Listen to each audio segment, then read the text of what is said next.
Olá pessoal, sejam bem-vindos novamente. Eu vou continuar aqui o nosso assunto de ondas sonoras, falando hoje sobre timbre e também sobre a formação de harmônicos em um tubo aberto ou fechado.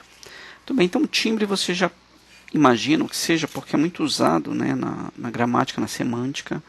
A palavra quer dizer que ela está relacionada à distinção entre sons. Por exemplo, você sabe muito bem quando você atende o telefone e você conhece a pessoa, você já sabe mais ou menos quem é, né, só por ouvir a voz dela. Então isso caracteriza o timbre da voz de uma pessoa.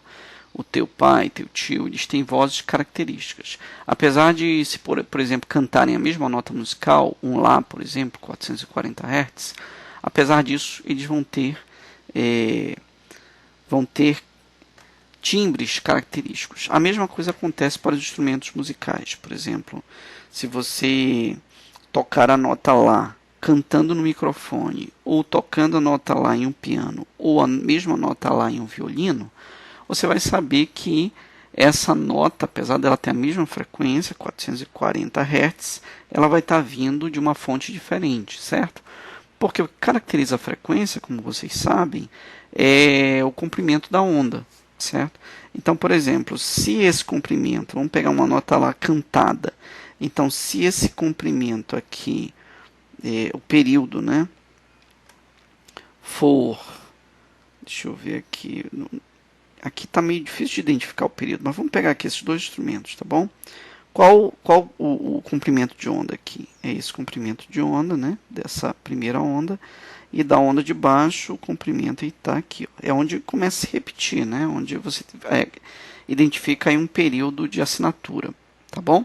Então, se o comprimento 1 é igual ao comprimento 2, eu vou ter a mesma frequência, né, relacionada aí.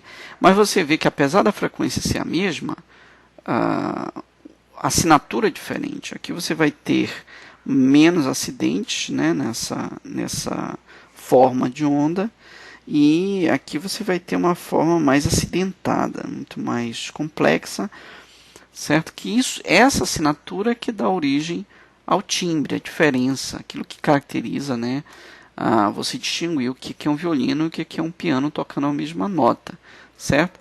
Então, nós vimos didaticamente que um seno representa bem. Eu poderia também representar isso aqui por uma função senoidal, né? Onde aqui se repete, certo? Mas na verdade o que acontece é que qualquer onda pode ser escrita, por exemplo, se eu chamar essa onda aqui de psi, certo? Essa onda psi, ela pode ser escrita como uma somatória, né, de funções seno, né, de θ, cosseno de θ, que é uma série de Fourier. Coloquei aqui de uma maneira, né, de uma outra maneira. Então, se você pode pegar aqui a amplitude, né, da onda resultante, certo? Ou melhor, né, você pode pegar uma onda senoidal, né, identificada pelo índice I, e a onda resultante, que seria a onda característica aí que a gente está estudando, seria a soma, né, de todas essas funções senoidais com um índice de amplitude diferente, né? Então, esse somatório aqui, que é uma série de Fourier, de fato, caracteriza aí a onda resultante, né? Que vai ter uma frequência de característica, né, que está relacionada ao comprimento da onda, certo? Então, isso é o que define o timbre, tá? Então, o timbre é diferente, a definição de timbre, né, é mais uma definição que deve ser considerada além da altura, que está relacionada à frequência, e a intensidade da onda, que está relacionada à amplitude da onda. Então, todas essas unidades, essas variáveis, definem, né, completamente uma onda. E para ser mais preciso, eu peguei aqui na internet, né, uma forma mais exata da série de Fourier, né, onde você tem aqui um somatório de cossenos e senos com coeficientes da série que podem ser determinados aqui pela transformada de Fourier. Então, com essa forma aqui, você pode expressar absolutamente qualquer forma de onda. Então, ele dá aqui nesse texto que eu achei na internet uma onda quadrada colocando condições, né, nos coeficientes de Fourier, e também nessa mesma apostila aqui tem uma onda triangular, enfim, qualquer forma, né, de onda você pode expressar em função de uma série de Fourier.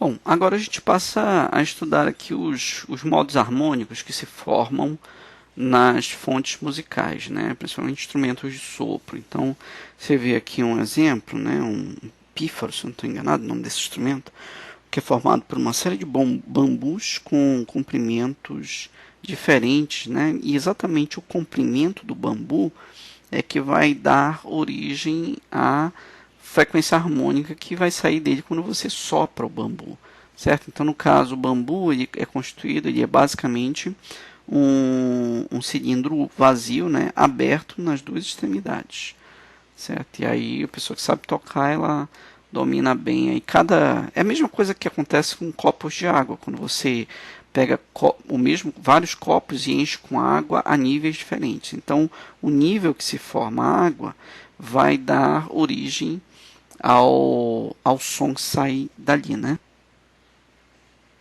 Porque quando você tem um copo parcialmente cheio, o que está acontecendo é que você tem uma parte vazia e é como se você tivesse um tubo fechado em uma das extremidades. Então, os harmônicos eles vão se formar, né, na parte que está vazia, né? É como se você tivesse tubos com comprimentos diferentes.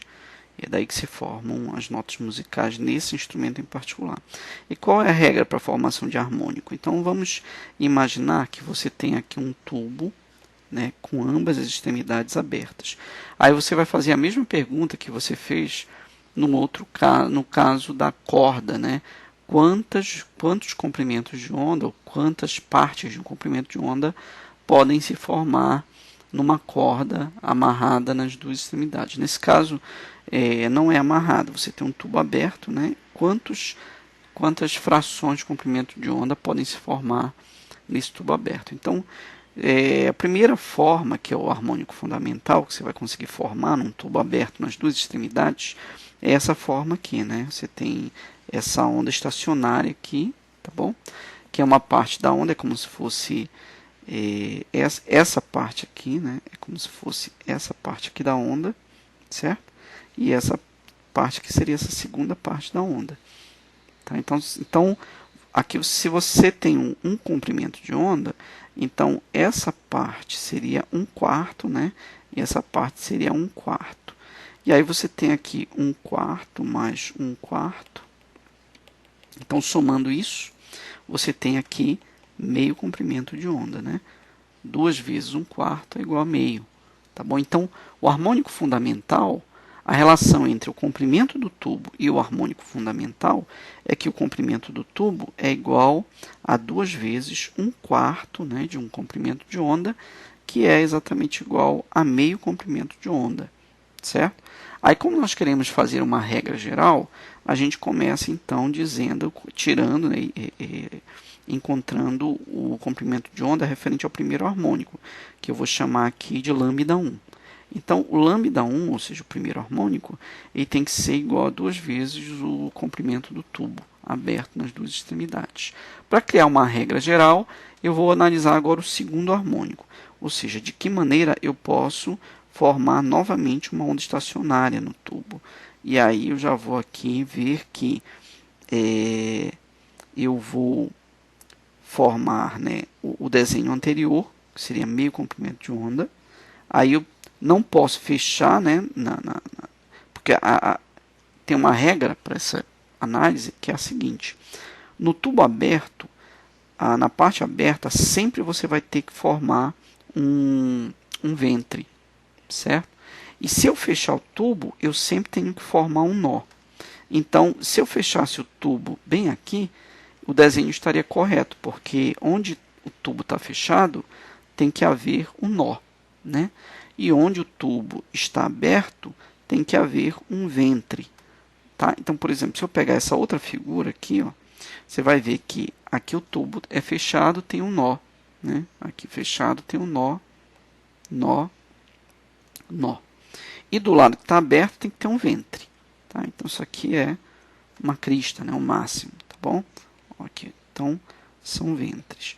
Então, essa é a regra para a formação de harmônicos. Eu esqueci de dizer, né? Na formação do primeiro harmônico. Mas na formação do segundo harmônico, vamos usar essa regra. Então, nesse caso, o tubo ele é aberto em ambas as extremidades e para formar ventre nos dois lados, né, abertos, eu posso formar primeiro com esse desenho aqui, tá bom? Eu tenho dois ventres, né, nas extremidades, só que esse desenho corresponde ao harmônico fundamental, ao lambda 1, que eu já vi. Tá? Para formar novamente outro ventre, eu tenho que completar agora mais meio comprimento de onda. Certo? Aí sim, aí eu consigo preencher. Então, o segundo harmônico, ele tem a relação de que eu tenho que ter meio comprimento de onda mais meio comprimento de onda, ou seja, 2 meios comprimentos de onda. Então, L é igual a 2 meios comprimentos de onda, né? Meio mais meio, certo? E aí, então, invertendo para lambda, isso vai resultar, né, de fato, cortando 2 com 2, o resultado é que, nesse caso, lambda tem que ser igual a L, né? E no terceiro harmônico, ou seja, para n igual a 3, né, que é o terceiro harmônico, a próxima forma de obter, né, um desenho com dois ventres é quando eu tiver meio mais meio comprimento de onda, ou seja, L igual a 3 meios comprimentos de onda, ou seja, invertendo para lambda, lambda vai ser igual a 2L sobre 3, e aí, sucessivamente, né, para n igual a 4, eu vou ter meio, mais meio, mais meio, mais meio, 4 meios comprimentos de onda. L igual a 4 meios comprimentos de onda, invertendo para lambda, lambda igual a 2L sobre 4. Então, voltando, né, que a gente estava, que nós fizemos até agora, né? Lambda igual a 2L sobre 1, 2L sobre 2, 2L sobre 3, 2L sobre 4, o que gera aí um resultado geral, né, para lambda. A regra geral para a formação de harmônicos é que lambda deve ser igual a 2L sobre n, onde o n deve ser um número inteiro, né, de comprimentos de onda. No entanto, nós sabemos que a frequência ela tem a relação com a velocidade e o comprimento de onda, né? A frequência para um dado harmônico, para enésimo harmônico, vai ser igual à velocidade do som dividido pelo comprimento de onda relacionado ao enésimo harmônico, que é essa regra que nós criamos aqui. Tá? Quando aí eu vou manter a velocidade, inverter pelo inverso dessa fração e criar, né, essa formazinha aqui para o enésimo harmônico, certo? Então, eu posso dizer que essa parte aqui da equação, V sobre 2L, é o primeiro harmônico. Tá? E qualquer harmônico seguinte vai ser um múltiplo do primeiro. Certo? Então, o segundo harmônico vai ser 2 vezes o primeiro harmônico, o terceiro harmônico vai ser 3 vezes, né, o primeiro harmônico e assim sucessivamente, certo? Muito bem, essa mesma regra, pessoal, pode ser usada para o tubo fechado em uma das extremidades. A equação resultante vai ser diferente, naturalmente, né? Mas a regra pode ser obtida se você imaginar o seguinte: se eu tenho um tubo que tem uma extremidade fechada e uma extremidade aberta, eu tenho que, para o primeiro harmônico, formar um nó, né, e um ventre. Então, a única maneira de fazer isso, né, é essa figura aqui, que equivale a 1/4 de comprimento de onda. Tá bom? Lembrando novamente, você tem uma onda, né? Então, 1/4 equivaleria a essa fração aqui da onda, né? Que é exatamente esse desenho aqui. Tá bom? Então, seria aqui uma onda estacionária se formando com um comprimento de 1/4. Então, lambda igual, ou melhor, né, o comprimento do tubo é 1/4 do comprimento da onda, de modo que lambda vai ser igual a 4L. Esse é o primeiro harmônico. Para o segundo harmônico, qual a próxima maneira de formar, né, uma onda estacionária dentro desse tubo? Seria eu, continuando, né, a necessidade de ter um nó e um ventre, seria eu ter, né, um quarto, né, mais 1/4, ou melhor, vamos lá, 1/4 mais 1/4 mais 1/4. Seriam aqui 3/4 de comprimento de onda, né? L igual a 3/4 de comprimento de onda. Então, resolvendo para lambda, lambda vai ser igual a 4L sobre 3. Próxima forma, o próximo harmônico vai ser para n igual a 5, porque eu vou ter que ter aqui meio mais 1/4, ou seja, eu tenho que ter 5/4, né? 1/4 mais 1/4 mais 1/4 mais 1/4 mais 1/4, 5/4. Então L vai ter que ser igual a 5/4 de comprimento de onda e lambda vai ser igual, invertendo, a 4L sobre 5. Para o sétimo harmônico, a mesma coisa. Observa que, nesse caso, não se formam ondas para n igual a 2, por exemplo. Porque para eu não posso ter um nó aqui, porque aqui é um tubo aberto. Eu não formo ondas estacionárias para n igual a 4. Eu não formo ondas estacionárias para n igual a par, certo? Então, a regra geral que tem que ser obedecida é que lambda tem que ser igual a 4L sobre o número ímpar. 1, 3, 5, 7, etc. Tá bom? Então, a gente vai, escrever essa regra. O comprimento de onda para a formação de ondas estacionárias em um tubo aberto em um dos lados é que lambda deve ser igual a 4L sobre m, onde m deve ser um número inteiro ímpar. Tá bom? E, novamente, lembrando que a frequência harmônica é a velocidade sobre o comprimento de onda, né? Substituindo o comprimento de onda, a gente vai então criar aqui uma equaçãozinha para encontrar a frequência harmônica, lembrando que o primeiro harmônico é para m igual a 1, o segundo harmônico é para m igual a 3, né? Observa aí a nuance. O terceiro harmônico é para m igual a 5 e sucessivamente, tá? E o primeiro harmônico vai ser só essa parte aqui da equação. Então, os outros harmônicos são múltiplos ímpares, né, do primeiro harmônico, e não são mais múltiplos inteiros do primeiro harmônico quando eu tenho um tubo aberto em uma das extremidades. Então, voltando para o nosso exemplo anterior, eu tenho aqui os dois exemplos. Esse aqui é um instrumento onde eu tenho o tubo aberto nas duas extremidades, tá? Então, por exemplo, eu poderia, dando um zoom aqui, imaginar que eu formo aqui o primeiro harmônico, né? Aqui o segundo harmônico, e etc. Por aí vai. Tá? Esse instrumento aqui seria um instrumento aberto em uma das extremidades, onde eu tenho aqui o primeiro harmônico, né? Tem um nó e um ventre. Aqui eu tenho o segundo, é difícil de desenhar isso aqui.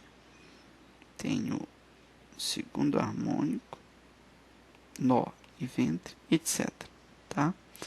Então, seriam os exemplos aí. Tá? Aí, para fixar, vamos ver como é que aborda aqui esse exemplo, bem simplesinho. Tá? Diz o seguinte: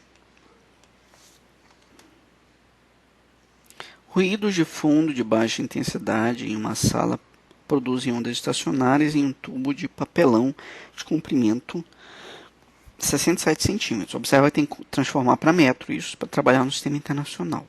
Com as duas extremidades abertas, tá bom? Então, tubo aberto dos dois lados. Suponha que a velocidade do som no ar dentro do tubo é 343 metros por segundo, a velocidade do som. Letra A, qual é a frequência do som produzido pelo tubo? Tá bom? Então, está aqui a letra A, você tem um tubo de papelão, você enrolou aqui um papelão, e aí qual a frequência fundamental, mais baixa, né, que você vai encontrar? É quando você tem um ventre e um ventre, ou seja, é 1/4, né, mais 1/4 de comprimento de onda, ou seja, meio comprimento de onda, certo? Eu vou usar a fórmulazinha para o harmônico, né, para os N harmônicos, onde nesse caso N é um número inteiro, tá bom? É dada a velocidade, o comprimento do tubo. Se eu quero o primeiro harmônico, N é igual a 1, tá? E aí eu vou então só substituir os valores dados e vou obter a frequência fundamental formada nesse tubo aí. Você pode fazer a brincadeira em casa, viu, pessoal? Pega um tubo e você vai mudando aqui o comprimento do tubo, cortando, e vai tentando fazer soprar para ver se sai som. Que nem você sopra tampa de caneta, né? Para ver se sai som. E aí então você vai ter aqui nesse caso um harmônico fundamental. Aí na segunda parte ele diz assim: se você encostar o ouvido em uma das extremidades do tubo, que frequência fundamental você ouvirá? Bom, se você encostar o ouvido, você muda, né, o tubo, porque você vai ter uma extremidade fechada agora, que é onde está teu ouvido. Você tapou um lado. Então a frequência fundamental ela muda, vai ter que ser a outra fórmula, vai ser m vezes a velocidade, né, do som dividido por 4L, onde L é o comprimento do tubo. E m é ímpar, né, inteiro ímpar. Então, para o primeiro fundamental, m é igual a 1, né, pode ser.